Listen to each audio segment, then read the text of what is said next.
اخي المواطن، اي واحد كيوقف عليك لابس جيلي صفر ولا زرق وكيتهزك ولا كيطلب منك مبلغ مالي مقابل ركن السياره ديالك في الشارع العام ولا الاصدقاء، عيط للبوليس، حيت الدوله ما بقاتش كتسامح بحال هذا الشيء، والامن تحرك وبدا كيدير خدمته.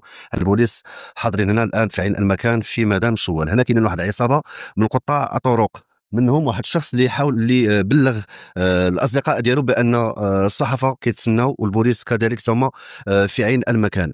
فهذا ميدان شوال، الناس واقفين عليهم هنايا كي السرقه بهذا المعنى هذا، النصب والاحتيال من الفوق. كيبقاو لعباد الطريق حتى تخلص هذه الورقه هذه 10 دراهم هذه.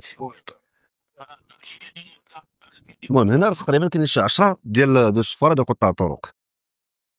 اليوم امس تبعتوا شنو وقع، وتبعتوا التدخل ديال رجال الامن. واحده اخرى ثاني اجي تشوف الوراق اللي كاينين. والبوليس دار واحد الخدمه زوينه البارح، تقريبا 76 واحد. شوف شحال من ورقه دابا، 10 دراهم. شد شد شد شد شد شد.